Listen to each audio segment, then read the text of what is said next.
Hello, and welcome to Sobercast, where we provide AA speaker meetings and workshops in podcast format.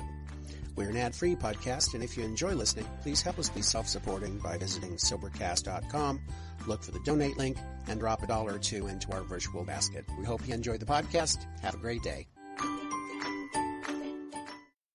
Hi, everyone. My name is Barb, and I'm a very grateful Al-Anon. I am a native Atlantan. My home group is currently in Powder Springs, Georgia, the Macklin Serenity Al-Anon family group. My anniversary in the Al-Anon Fellowship is March 19, 1984, and my sponsor since 1992 has been Ruth F., and she is 90, and she has not been doing very well, so while I still officially call her sponsor, my true sponsor today is Linda B. from St. Paul, Minnesota. And it's very wonderful to be with y'all. I want to be sure and thank Jimmy and Mary Beth for inviting Dick and I to be with you this weekend. And I want to thank Jerry for picking us up at the airport and Lorraine for being my host and for the beautiful food basket in our room and the gift that Dick and I both received. It is a special thing that we're able to be gentle and loving and caring with each other in this fellowship, and I thank you. I thank all of you for coming. Arriving in Eatontown yesterday reminded me of a forgiveness story that I thought I would share with to start with. Dick and I, our youngest child, we call him, John, who we affectionately call Santa C, because he is a Santa Claus, was Santa here in Eatontown for 2 years. And he picked Eatontown because when he first got sober, he heard a man named Alan Gallagher, who I believe was from around this area, speak, and he remembered Alan, and he was given several choices of places to go, and he chose Eatontown solely because he'd heard Alan speak. When John when he was in the worst of his alcoholism, he was separated from his children, and after he got sober in the divorce case, he was told he could never see his children again. And it caused John a lot of pain. He never really knew whether we would ever see them again. And he was Santa at the Monmouth Mall, and a woman came and sat on his lap, and she said, he asked her, he said, "What's your name, young lady?" And he said, "You know what my name is, Daddy." And it was his daughter. And they were reunited here in Eatontown. He had not seen her in 28 years. And John called us as soon as his shift was over, and he was crying, and Dick and I were crying, and just remembering what a wonderful fellowship this is. His sponsor had once told him that if he was the man that he was supposed to be, that his children would seek him out, and it happened here. And a year later, he came back to be Santa again, and his daughter brought his granddaughter. So, a forgiveness story in Eatontown. I'm honored to be talking with you about my journey and about the things that I have learned regarding family forgiveness. I'd like to ask you, if you don't mind, to just join me in a moment of prayer that I can share with you in a spirit of forgiveness, and that you will hopefully have that spirit with me. Take just a moment. Thank you. In Al-Anon, we don't really use that word codependency that often because it has so many definitions. But my 50-cent definition of it is focusing on someone else so I don't have to look at myself. And some of you have some family members that are really good at doing that. I think so many times we come into Al-Anon and we're looking at the alcoholic, we're looking at what has happened to our relationship because of you, and we don't look at ourselves. And what I found in the Al-Anon Fellowship is that it's absolutely, unequivocally required that I look at myself and not you for me to get well. I've often heard it said that when Al-Anons are getting ready to die, that your lives flash in front of our faces. And and I have found that that's probably not the best thing for me, And gratefully, through this program, I actually have my own life and my own feelings and my own experiences, and I have been able to share those. I do, however, as I'm starting today, want to share with you my 12 steps before Al-Anon. Number one, I discovered that I was powerful over others and that your lives were certainly unmanageable. 2, came to believe that I was the power that could restore you to sanity. 3, made a decision for you to turn your will and your life over to the care of me. 4, made a searching and fear-filled inventory of everyone that I knew and found them lacking. 5, admitted to God, myself, and anyone that would listen the exact nature of your wrong. 6, became entirely ready to assist you in removing all your defects of character. Humbly, assisted you in removing your defects of character, except when to do so would cause me harm. 8, made a list of all people that had harmed me and vowed to get even with them all. 9, waited and waited and waited and waited for everyone to make direct amends to me. 10, continued to take your inventory, and when you were wrong, promptly pointed it out. 11, sought through martyrdom, mothering, managing, and manipulating to improve your conscious contact with me, asking only that you read my mind and carry out my wishes.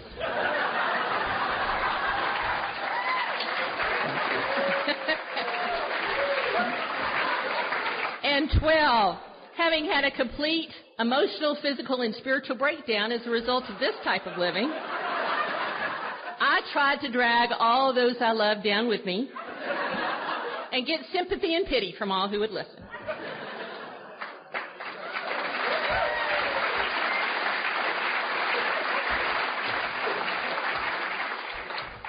What's sad is that was pretty much true. You know, Al-Anons may be, I really believe we're as sick as the alcoholics when we come into these rooms. Sometimes I think we're even sicker because we don't have an excuse, you know. When I came into the rooms of Al-Anon, I was spiritually bankrupt. I was physically ill. I had ulcers. I had intestinal problems. I had severe asthma. I had an active eating disorder. I was severely depressed. I was suicidal half the time, yet nobody ever knew that because I always had a smile on my face. I was ready to be there for you, to help you, to fix you, to do whatever I could for you, and I denied anything about myself. I really didn't even have my own emotions when I came into Al-Anon. I felt yours. If you were happy, I was happy. If you were sad, I was sad. If you liked somebody, I liked them too. If you hated somebody, hey, I'd jump on the bandwagon with you. And in the process of working this program for me, I've found me. And that's the true blessing of this program. As I was preparing to share with you, I thought of a little forgiveness test that I give myself from time to time. In a 10-step kind of way, and that I share with my sponsees, and I want to share it with you because it might bring something or somebody to mind as I'm sharing, and it might help you. Do you have someone you wish who would forgive you who has never forgiven you? Are you struggling with forgiving someone in your life? Have you done your step work and done as much as you can, but still have someone in your life you're struggling to forgive? Have you spent any sleepless nights occupied with thinking about someone in your life, pain of somebody in your life? You know, I know that there's a couple names came to mind for me when I was looking at those questions. And if they did for you, I hope that something that I share with you in the next hour can help. I'm actually, in addition to being Al-Anon, now in my 28th year, I'm actually also an ordained minister, and I have worked in the field of addiction treatment for over 24 years now. I actually work for a New Jersey company, so I feel right at home. I work for a treatment center that's in Blairtown, New Jersey. And I'm very honored to be working for them. I have been for about 3 years now. But I can tell you that the most important thing that I'm going to share with you today is my own story. When I think about the process of the 12 steps, why do we work this 12 steps? The ultimate goal of the 12 steps really is forgiveness. It's restoration of relationships. And if we're actually able to walk through the whole process, that's the blessing that we have people back in our lives. And I know that's been true for me. I recently heard a minister speak, and he said towards the end of the service, he asked, how many people in the audience had actually been able to forgive their enemies? And almost 80% of the people in the room raised their hand. And he said, how many of the rest of you would like to be able to forgive your enemies? And by the time that was over, everybody had raised their hand but one woman. And so he asked Mrs. Jones, he said, Mrs. Jones, do you not want to forgive your enemies? And she said, well, I don't have any. And he said, how could you, how old are you? How could you not have any enemies? And she said she was 96 years old. And so he asked her to come down, and he wanted her to share with the audience there what her wisdom was, that she had had no enemies. And she got down and very sweetly said, all those witches are dead.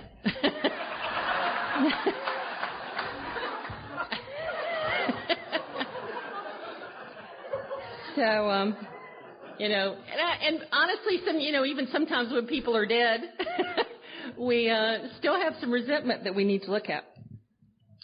We've already prayed it today. And I imagine we'll pray it a bunch of times before the day's out. Forgive us our trespasses as we forgive those who trespass against us. Forgive us our trespasses as we forgive those who trespass against us. It's our job to forgive first. And that's not always easy, but what I have found in the process of forgiveness, making our amends and making our part, and sometimes we're out in the middle of the street, cleaning our side of the street only, and standing in horrible traffic, waiting for the other person to come to the middle. And sometimes they don't come. But the miracle is when they do. I want to share with you a little bit about my own story so you'll understand a little bit about my journey in forgiveness. I came from a long line of alcoholics. My mother's and my father's father both had alcoholism. My dad was a baby of 14 kids. And when my dad was 7 years old, his father tried to commit suicide, and his mother had him put in the North Carolina State Mental Institution. And my grandfather was there 5 years and died in the mental institution. And my father could barely remember what his father looked like, so he snuck into the funeral home, and he saw a man with both arms and both legs broken, and the body was black and blue. And my dad didn't understand it, but that was what had happened to his father, my grandfather. And I did some research and found out that at that point in the mental institutions in North Carolina, they were trying to shock alcoholism out of somebody by breaking a limb. Now, and that's what happened to my grandfather just 2 generations ago. Now, I'm not saying that there's no Al-Anons in here that may have wanted to break somebody's limb at some point or other, but, we know it's not really going to help you. But that's what happened to my grandfather. My mother's mother and father were both alcoholic. My mother's father came from a family of great wealth, actually, and I think that I didn't know this until I'd been in Al-Anon for a while because I would have been resentful. But my great-grandfather gave all of his kids some money and said, make something of it and you get some more, make nothing out of it and you get nothing. So my grandfather was alcoholic, and he went through all the money and squandered it all, was written out of the will, and when he died, he was actually buried in a pauper's grave. Later, my mother and her brother and sister found the grave and moved him and reburied him. My mother's sister and brother were alcoholic, and I'm not sure about her. I kind of think that she probably was, although once she met Dick, she never drank again. I'm not sure what that's about, but anyway, but my mother's mother was the alcoholic I knew most growing up. I spent every weekend with my grandmother, And I had these 2 adult children of alcoholics who had no idea how to be parents because they hadn't been parented all that well. And they wanted to spend time together, and so they left me with grandmother.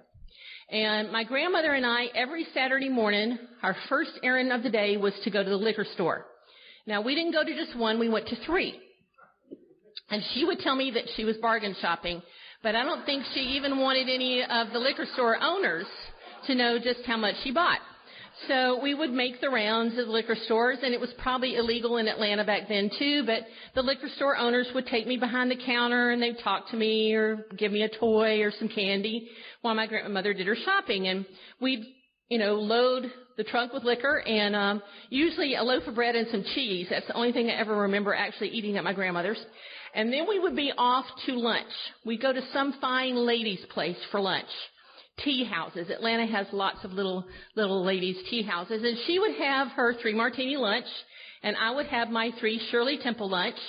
And then we would be off on the afternoon with some kind of interesting errand. My grandmother was a very creative alcoholic. She could find drinks, wherever we went. She'd go get her hair fixed, and she would get her hair fixed at a place that would serve her a glass of wine or 2.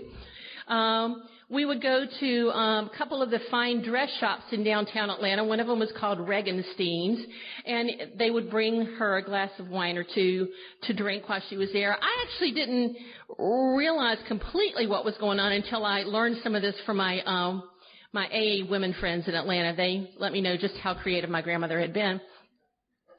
We would go to the Symphony, which had an open bar, or we'd go to an art opening, which would have an open bar, or we would go to see a Broadway show when it was traveling through town. And I thought she was just very cultural.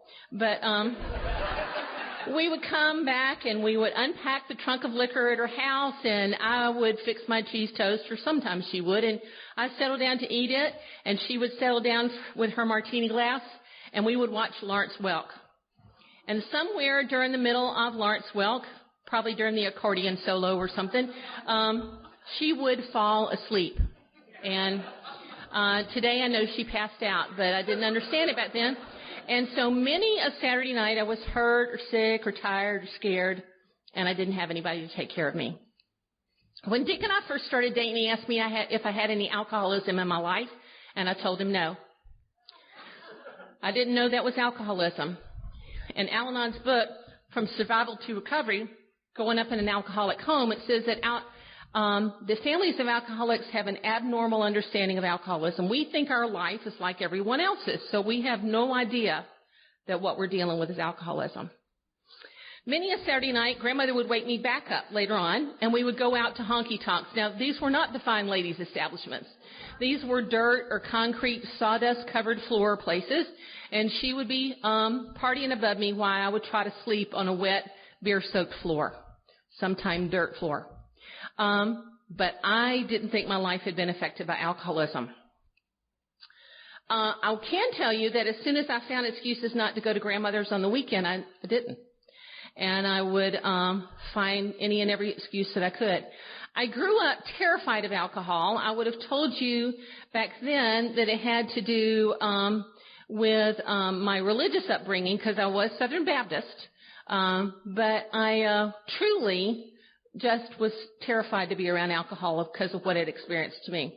I was pretty socially anorexic, I called myself, in high school. I had 3 dates in all of high school, and those were events where I had to have an escort and I had to ask a guy to take me. So I graduated from high school and I went off to college. I went to a small church college, and the first guy that asked me out took me out to church, and on the way home he pulled over and he started telling me about his life, how his father was alcoholic and had been hidden away in this church and in this church school, and he started sobbing, and I was automatically in love. Here was somebody who needed me. I could fix him, and what I didn't realize that was probably unfixable was that he was also gay, and it took him a while to tell me that. Now, I was a good little Baptist girl in the 70s, and when nobody was out of the closet, and I would like to tell you that only happened to me once, but, I probably could have founded Gay-Anon at some point, but, anyway, I love gay men today, but I do know that I can't change them. Anyway, I went off to seminary to change the world, and there was Joan of Arc and Barbara the Baptist, and my first semester in seminary, I was playing the piano and leading the youth choirs in this church. And on a Sunday night, a man came in and asked to make amends to the church and got up and told a little bit about his story and asked if he could stay around to make amends in that church for a while. And that man is going to speak to you on step 12 tomorrow. Now, it wasn't quite that simple. Dick asked me out during that time, and I turned him down because I was dating somebody else in the church at the time who ended up to be gay. And I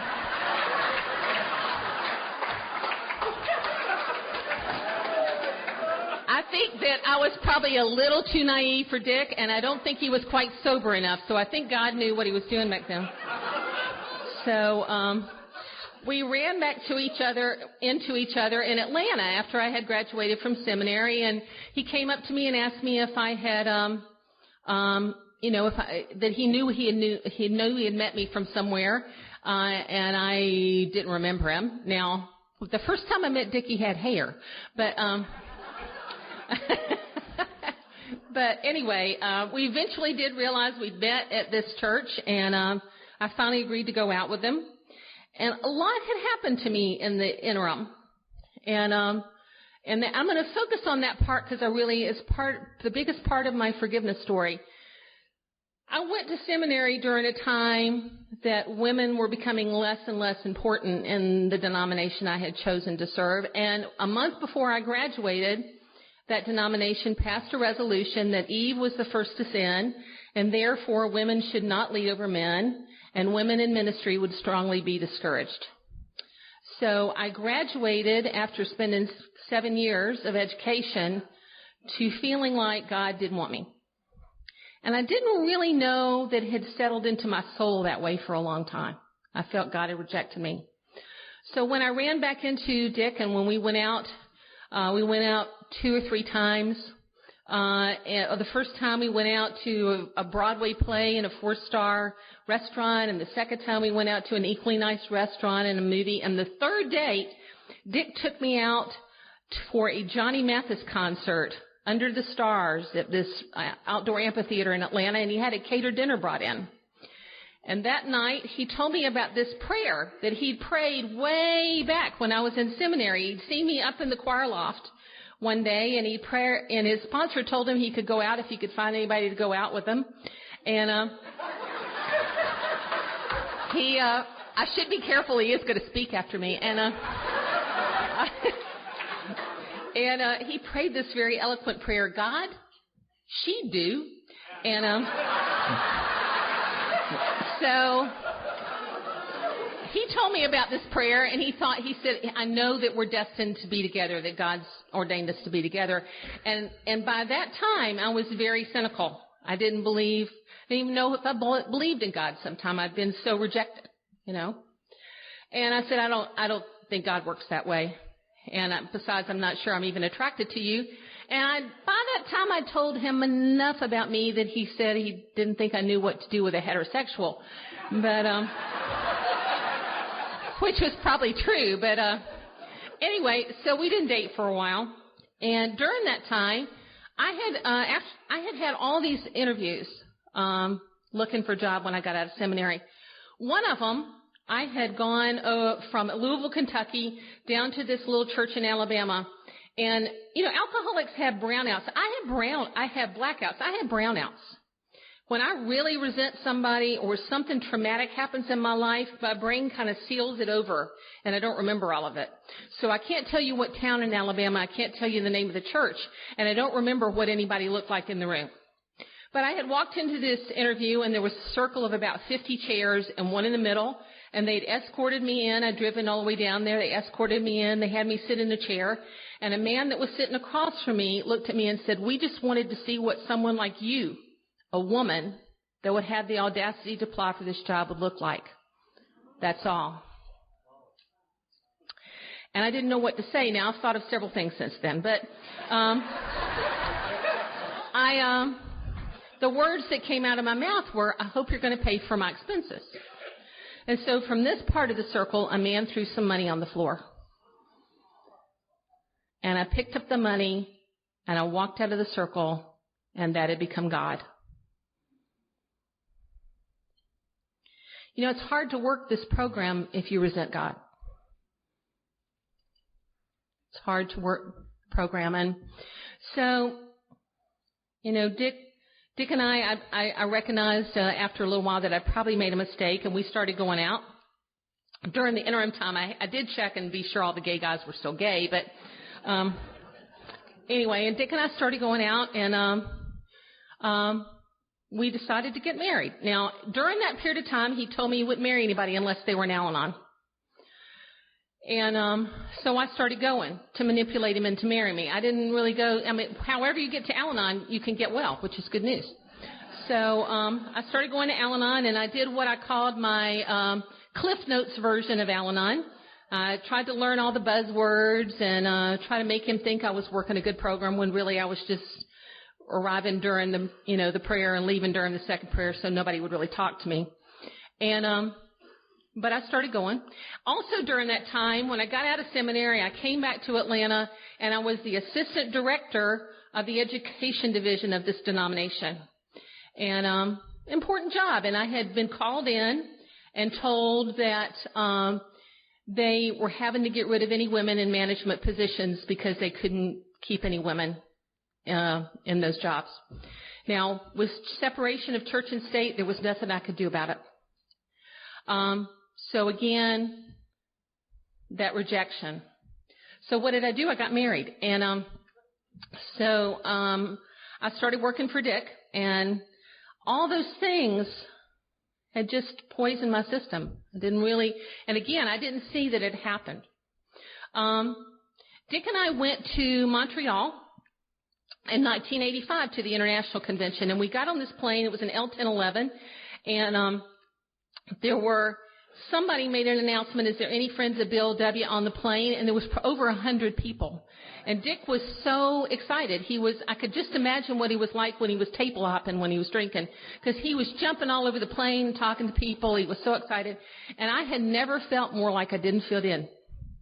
So if there's anybody in this room today that's feeling like that, I've been in your shoes. Okay?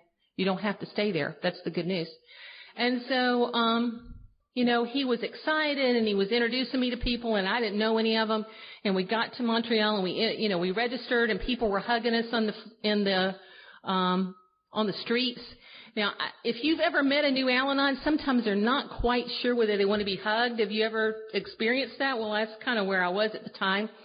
And that night, I had tried a lot. Dick had gone to a lot of open Al-Anon meetings. I'm so glad that so many of y'all are in here. Had gone to a lot of open Al-Anon speaker meetings and had learned a lot about what Al-Anons try that doesn't work. And so I couldn't do anything to manipulate him. The first 2 or 3 years that we were married, I kept a bag packed all the time, and I would ceremoniously announce that I was going to leave him, and I would go and I would get the bag out of the closet. I'm saying, "I'm going to go," and he said, "I understand." And I would go and I'd walk over to the door, and I'd say, "You really understand I'm going?" He said, "I got it." And so I'd walk through the door, and then I'd stick my head back in. You do understand I'm leaving?" "Oh, yes, I do." And so I get down to the car, and in my fantasy, I'd probably watched too many soap operas and read too many romance novels. I would imagine him running down the stairs and say, "Oh, beloved, don't go," and he never did do it. So I'd have to go somewhere. I'd go ride around the block for an hour or two. I'd go see my parents. Now, I wouldn't tell them that we were arguing because I didn't want him to know we weren't doing well. And probably 2 or 3 hours later, I'd come home with my bag, and I'd say, "Hey," and say, "Good to see you again." I'd put the bag up. Now, I would like to tell you I only did this once. I don't even know how many times I did it. And, at that time, I thought Dick was well because he was 6.5 years sober, and he thought I was well because I had no alcoholism in my life. I think he was in more denial. So, anyway, we got to Montreal, and this was the ultimate. I came out of the bathroom with a razor in my hand and told him I thought that I was going to commit suicide. Now, the truth is I was that hopeless. The reality of the reaction I got was that he started laughing at me. Now, before you think he's too cruel, because he is speaking tomorrow, it was one of those pink Bic Daisy razors, and I had been using it for a week or two to shave my legs, so really wasn't going to hurt myself. But I was that hopeless. So the only one that's ever been physical, the other, I hit him in the gut, and, I just broke. And he said, honey, if there's ever a time for you to join Al-Anon for you before you actually do kill yourself, it might be here. You're at the international convention. There's meetings 24 hours a day. So the next morning, we went to the opening session of Al-Anon's first international convention that was held in conjunction with AA that year in Montreal. And the opening speaker was Lois Wilson. So when I got ready, I still get goosebumps when I think about it. When I got ready to hear the message of Al-Anon for me, Lois herself was the one that brought it to me. And she talked about the fact that there was not a spiritual side of this program. It was a spiritual program. It was a transforming way of living. We never had to be the same again. By the time I'd left Montreal, I'd finally taken the first step. Now, taking that second and third step was difficult for me. I thought I knew everything about God. I went to seminary, So I kept on thinking I could skip those steps, and it wasn't working. I did a couple inventories. The first one I actually did on independent study, but I don't have time to tell you that story. So, anyway, I had a sponsor who told me that I should start keeping a God journal. And I should write down everything that happened in my life that was beyond human understanding. If it was a call when I needed it, if it was a hug in a meeting, if it was money to pay a bill when I didn't see how we were going to be able to pay it, if it was a sunrise or sunset, if it was a beautiful flower. At that point in my life, if it was the horses that lived behind us, I was supposed to write it down. So I started keeping this God journal. And I started to believe that there was a power greater than me that could restore you to sanity. Okay? But I didn't see that power loved me because I'd been rejected. God didn't want me. I loved speaker meetings from the very beginning. I just loved them. First speaker I heard was Jack Sullivan, and who had been Dick's sponsor at one point. And when he talked about the fact that a collection agent had come and knocked on his cardboard box and told him that he was going to make his life miserable unless he paid his bill, I love that story. And then later on, God's life transformed him. There had to be a power greater than me to take a man out of a cardboard box and eventually put him in a program where he was helping other people get sober, And so I began to get to see that connection, that God transformed lives. I still wasn't sure that would happen to me. They say that what my experience is when you're stuck in a step and nothing seems to be working quite right, sometimes you have to go to the one before or after it. So I had to do a God inventory to be able to and do a fourth and fifth step of my relationship with God and the church to get the second and third step. And I looked at all those interviews, and I just shared one with you. There were a lot of them. And all those experiences that had happened to me in churches. And I went back to my childhood beliefs that God was love. And I looked at your experiences, and I inventoried everything, and I began to realize that I needed to get rid of all this. And that what happened to me had nothing to do with God. Had everything to do with people. The difference between religions and spirituality is huge. And there's a lot of people that come to Al-Anon and AA that are spiritually wounded because of religious experiences, and that was certainly me. And God's given me the gift over the years of helping people that have come to that point. So, because that's what happened to me. I finally began to believe that God loved me, that was not God, and I started to let go of that, started to unravel. Dick and I had some financial trouble around that time, and I really believe that it had as much to do with the fact that God wanted to teach me some lessons as anything to do with financial mismanagement. It just happened. But we got to a point, we were both active in the program, we were both active in service, and we got to a point we didn't have money for food, and I was terrified. And I didn't know how to tell anybody. I was too proud to tell anybody. So I got down on my knees, and we had a dog back then named Booger Bear who probably went to more conventions than most of you here. And Booger Bear would always pray with me. He'd get down and he'd put his head on the bed when I'd pray. And so we got down, and if you've ever looked at the word dog in the mirror, it's God. So I learned a lot about unconditional love for my dog.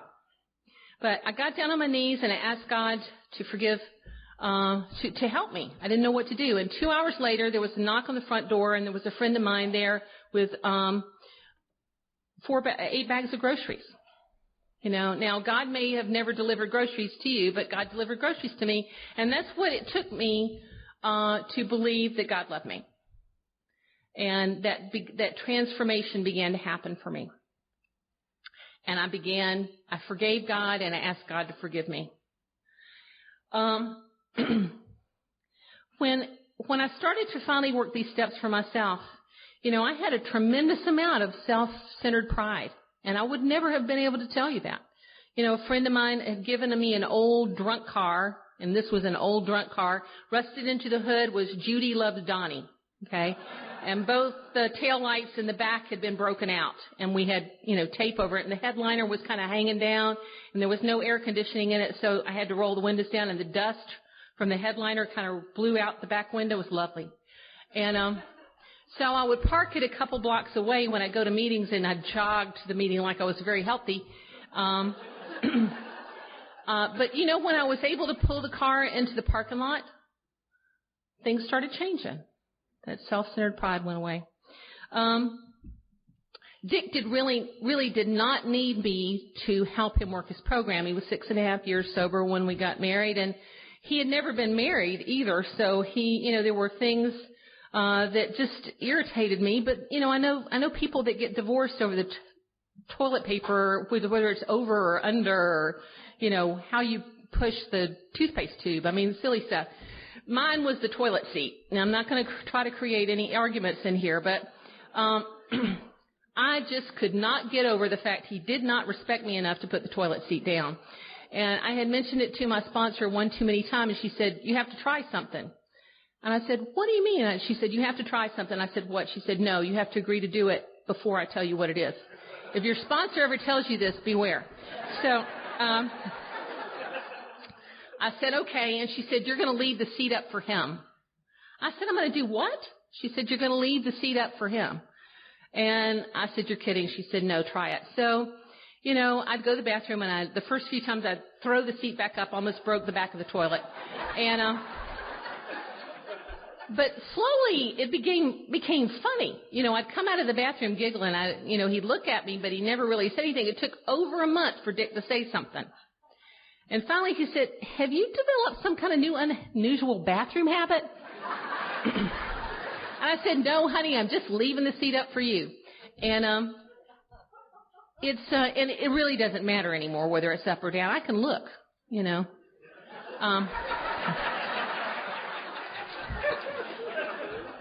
But it's just one of those examples of how, it was the action of making amends, of letting something go, of realizing that being mad at him about the toilet seat made no sense at all, And it was the beginning of those forgiveness experiences in my life. I had a college roommate named Brooke, and I had moved out on her while she was at work one day. We'd had an argument about a guy at the time. And I didn't leave her a note. I didn't leave her a forwarding address. I didn't leave her money for the rent, which was due the next day. I just left. So when I started looking at my need to have people forgive me, Brooke was on my list. And the phone number I had for her wasn't good, and the phone number for her mother wasn't good, and the college we went to didn't have her number. I thought I was off the hook. So I was on vacation in a city I'd never been to, and I don't think she'd ever been there either. And I saw her in a mall coming down the other way, and people tell me this happens when you're supposed to be making amends. And I walked over to her and I said, I can't believe you're here. I've been trying to find you. I'm in this 12-step fellowship. I know I owe you an amend. I looked in my wallet. I had about the amount of money I thought I probably owed her. And so I gave it to her. I gave her my business card. She never said a word. She just stared at me like this. And so for a minute I wondered if it was her. But it was. And so I gave her the money. I gave her the card. I thought that was it. She never said a word. And about a year later, she called me, and she said, Barbara, you'll never know what a gift you gave me that day. I had so much resentment in my life. I had let so many people in my life go, and your gift to me allowed me to have a restored relationship with my mother and a couple other people in her life. So sometimes when we're able to seek forgiveness, when we're able to make amends, they pay forward, and we don't even know it, you know. Here she let me know that. She said, you didn't owe me that much money. She sent me some back.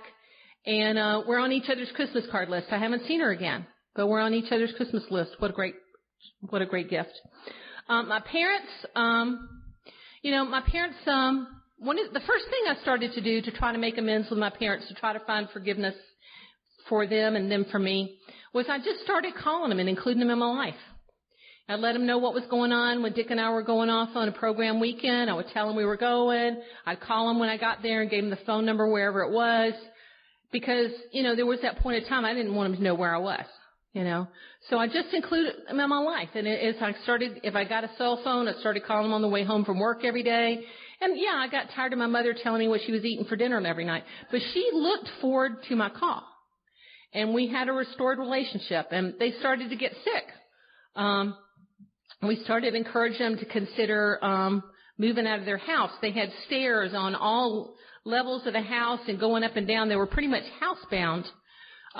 During that time, Dick and I gave them a 50th anniversary party, and my mother celebrated 50 years in an organization she was in that was kind of like the Yaya Sisterhood. I never really understood it, but she didn't really understand Al-Anon either. So she asked me to give her her pen.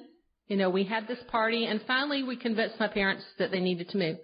And so we moved them out, and we put them in assisted living, beautiful apartment, all new furniture, pictures of everybody they loved all over the room. And it was in August, and in January, Dick was actually supposed to on his way to Colorado to speak, and he got stuck out on the tarmac for 3 hours, and the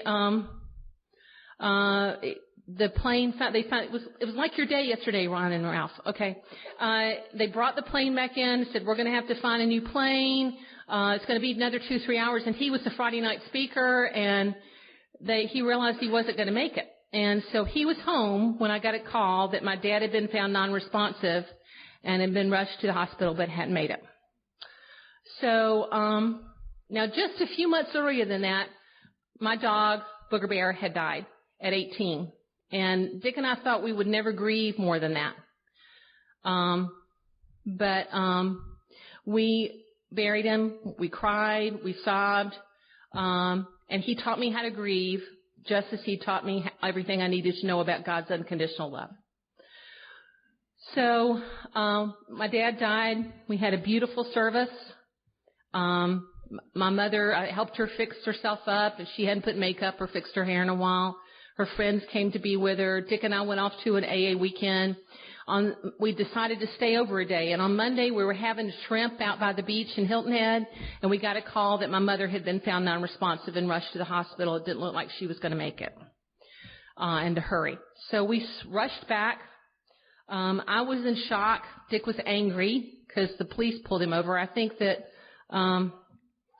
God wanted him to have somebody to be angry with besides him. And we stopped at a Wendy's, and we went into the Wendy's, and in the Wendy's on the Muzak was playing How Great Thou Art. Now, I've never heard a hymn in a Wendy's before or since. So I asked somebody if they heard it too,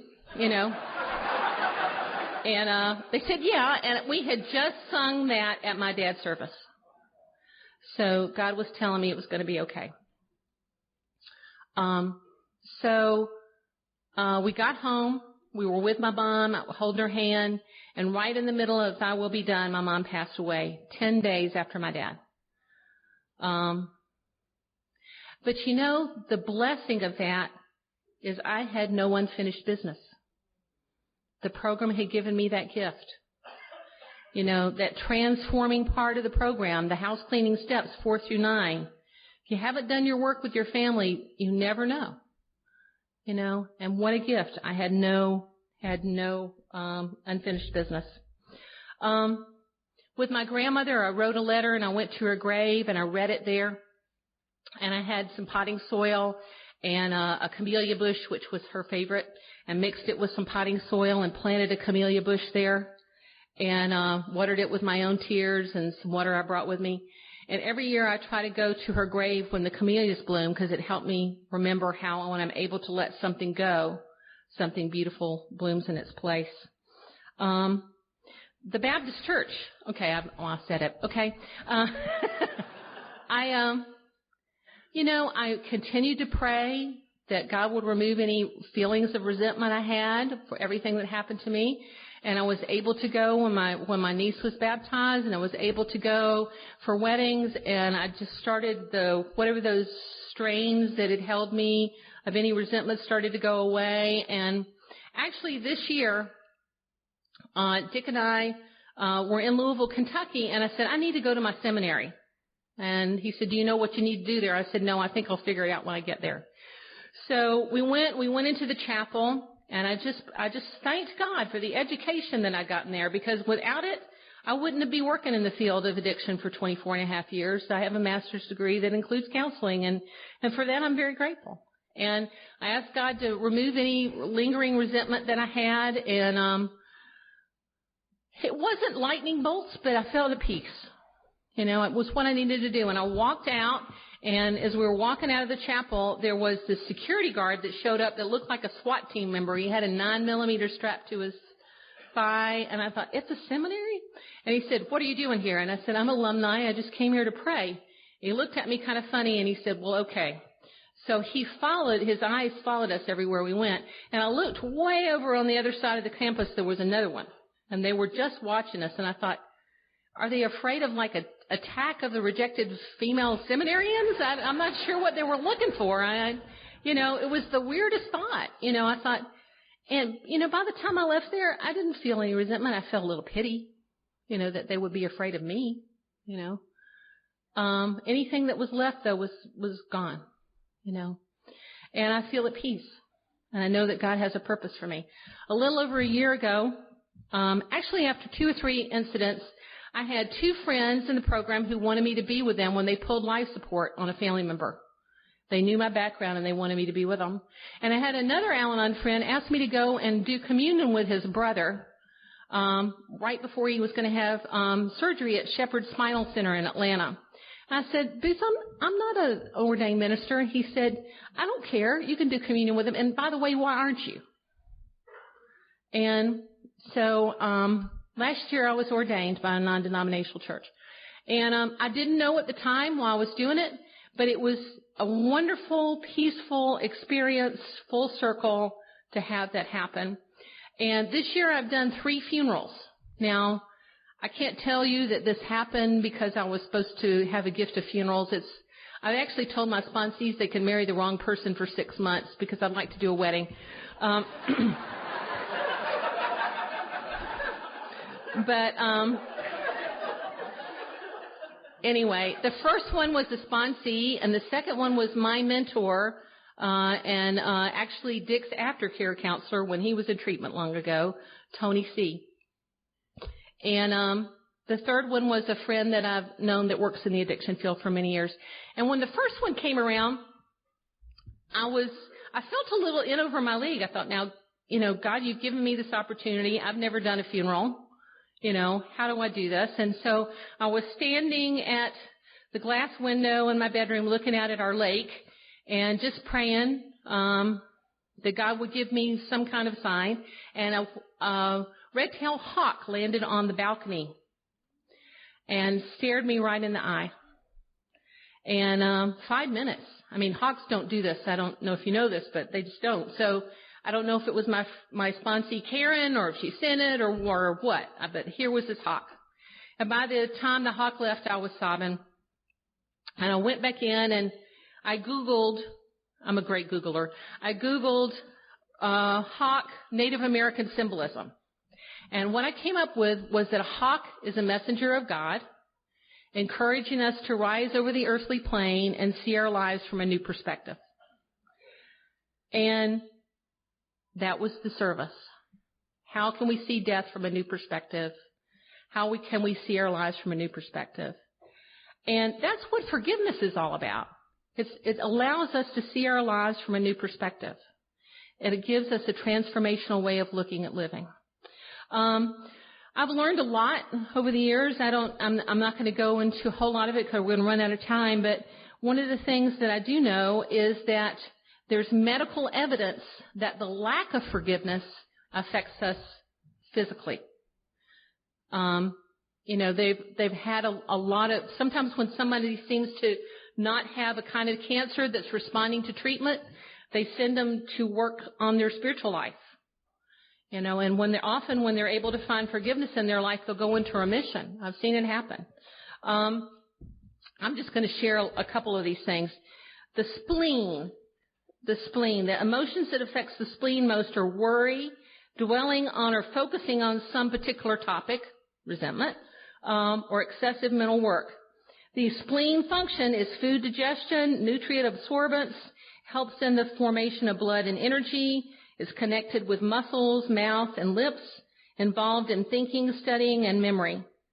And the symptoms of spleen imbalance are being tired, loss of appetite, mucus discharge, poor digestion, abdominal distension, loose stools, diarrhea, weak muscles, pale lips, bruising, and bleeding disorders. Okay? Now, and that's medical evidence that our spleen can be affected by our emotions. And I'm not going to go through all but each organ in your body equally has those types of experiences that our emotions can affect those. So often when people are actually able to finish steps 4 through 9, not only do we have the promises that are promised in the big book, we get better. That's been my experience. When I had a new job, I've been in the job I'm in for 2.5 years, and the first 6 months I was a little in over my head, and I was so nervous all the time, and I had fear about making cold calls and all this stuff, and my intestinal system was a mess. My doctor tried to put me on an antidepressant. I, said, no, the steps work for everything. I'm not going to do that. But as I was able to let go of the fear, all those symptoms went away. Whenever I have intestinal and stomach issues going on, Dick, reminds me that I probably have some emotion I'm not handling well, and it's almost always true. So doing this work is worth it in many respects, but it can also help us feel better physically. You think about how anger happens. It often starts with extreme rage, and then it cools a little bit, it just becomes anger. And with time, it becomes resentment. And if enough time goes by, and maybe we're doing a little work in the program, but not a whole lot, it kind of turns into numbness. Maybe your brain, maybe your system somehow there just kind of walls it off and puts it away and tries not to think about it. But by doing this work, by truly finding acceptance and love for that person, that is the miracle. That's when the miracle happens. I want to talk just a little bit about reasons people don't forgive. I've done a lot of 5th steps over the years, and I've helped a lot of people through looking at those things. And a lot of young women have had some real abuse happen to them. Physical, sexual, emotional abuse. And they cannot bring themselves to even considering forgiving that person. More and more these days I've seen people kind of wear their badge of being an abuse survivor, okay? And what I have found is it's kind of like a phrase that a quote from Dolly Parton. Get down off the cross. Somebody needs the wood. I know it really is just not healthy for us to hold on to that abuse. Let it go. You don't have to go hang out with your abuser again, but you're giving your power over again to that person who's harmed you if you hold on to it. And I've helped countless people begin to realize that by not forgiving, they're only continuing to hurt themselves and abuse themselves over and over again. Sometimes I'm waiting for them to make amends first. When they make amends to me, I'll make amends to them, but we're still giving our power away. I know for me, there was a time that I wasn't sure what my life would be like without resentment. It was kind of my motivating factor for living. I've heard a lot of people that say, I'm going to show them, I'm going to make something of my life. And so the resentment becomes the motivation for living. I'm going to make it. I'm going to become a powerful whatever it is to show that person that harmed me. But again, it's only hurting us. There's basically 4 P's for not forgiving. The first one, and this is particularly true for family members, but I think it's true for all of us. The first one is power. Okay? If I forgive you, I don't have any power over you anymore. Some of you have somebody who at least thinks they have some power over you. They're manipulating you because they haven't forgiven you yet. You hurt me, and so you have to do this for me. Okay? The next one is protection. There's a lot of people, if you've got somebody in your life, a family member who just won't forgive you, it might be about protecting themselves. They're terrified that if they forgive you, you'll hurt them again. And so they protect themselves and they wall themselves off. And I've done this. I protected myself and walled myself off because I didn't want to be harmed again. The next one is pride. Waiting for you to go first. Yeah, maybe I'll forgive you, but, I'm not going to do it first. Pride. And the last one is punishment. You've hurt me, and I'm going to hurt you as much as I can because I am not going to forgive you. And those are the 4 P's that I see the most. I want to come back a little bit to those questions I asked you early on. Who have you been unable to forgive? If you've got a name in your mind, you have some work to do. I'm going to be around for the rest of the weekend. I know the other speakers are. I know your sponsors are. If you've got somebody in your life that's centering in your gut, look at it. Who have you been unable to forgive? How much time do you spend obsessing about somebody else?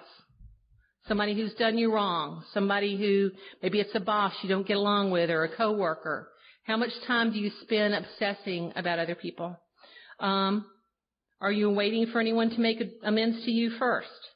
Have you avoided events or places because you don't want to run into somebody? Are you going to meetings on the other side of town because you don't want to run into that person you were in relationship with? Is there something that your resentment has caused you not to go to your reunions or family reunions or Christmas or whatever? Who gets the brunt of your anger? For me, it's usually people that I think are safe. When I'm not being very kind to service people, when I'm being mad at the checkout person at the Kroger, I have work to do. That's something that I see happen for me. Some of the things that I've seen that particularly help when it comes to looking at making amends is practical exercises, practical things that we can do. If you don't have a God box, get one. Write the name down of the person that you're struggling to forgive or that you wish that would forgive you and put it in a God box. I've done this a number of times. I have many people that I've sponsored that I have write down the name of the person that they're struggling with the most and get rid of that name somehow every day. It depends on how much they resent them. I've had them write it on toilet paper and use it, but I don't tell them, they just do it, and they tell me later what they do. I've had people, I think this one's kind of gross, but spell it out in alphabet soup and eat it. I don't know about that one. That's kind of gross. But, I've had people burn them. I've had people throw them away every day. I had a girl recently write it on eggs every day and go throw the eggs at trees. But there was something about the act of writing it down and getting rid of it. She did the anger thing 2 or 3 times, and the fact that every day she was actively praying that God would help her get rid of that anger, that resentment, that pretty soon she was writing it down and burying it. And then she was writing it down and attaching it to a helium balloon. And then it was gone. And this girl's name was Karen. And she was the first funeral I did this year. And 3 days before she died, and she died very, very early in life. She was 56. She had a pulmonary embolism. 3 days before she died, we were talking on the phone. She said, I don't resent my mother anymore. 3 days.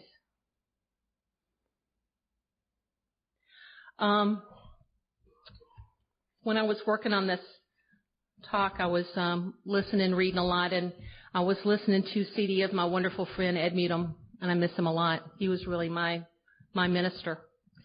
And if you've never heard Ed's story, I'm sure that Lee has it back there, so get a copy of it. But Ed was kind of a thug when he first got sober, and from there, a lot of things happened. He ended up being the manager of the Harlem Globetrotters for a while. And he got led to be called into the ministry. Now, before that time, early on, when he was early sober, his father was an active alcoholic, and he had just said goodbye to his father and gone to a meeting, and his father was murdered in a bar. And when Ed became a minister, he was one day speaking on forgiveness from the pulpit. And he said, I can't talk about this topic anymore until I forgive the man that murdered my father.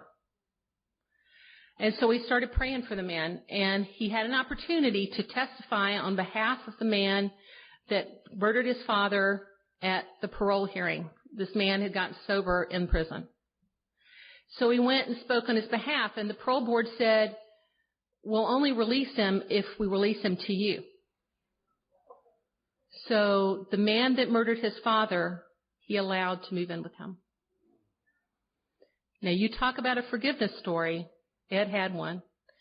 And he actually, later on, not just speaking in AA, later spoke with the Dalai Lama, about forgiveness. One of us who was able to use these steps to transform his life. If Ed can forgive the man that murdered his father, I think of that often, then those little petty resentments I hold on to, I can surely let go. Why do we do it? Freedom. Freedom of bondage. Freedom to sleep at night. The promises of AA, the gifts of Al-Anon that we're not really supposed to call them that. The renewed relationships. Think about the people you'd like to have renewed to your life. I can say that, I'm at peace with all the members of my family today. I've been able to do that work. I have 2 girls that, for whatever reason, they got a chip on their shoulder about me. One of them, and they're not in the program, one of them is very happy to say she has implacable resentment and she will never forgive me. And I continue to send her cards and do little things for her. And maybe she'll never forgive me. When it comes to that relationship, I'm still standing in the middle of the street. There are those times that we just have to let something go, do the best we can. But I'm still going to do my part. And I have done my part, and so I can sleep at night. I thank you for letting me share with you today, and I thank you and for allowing me to share a little bit with you about my gift of forgiveness. Thank you.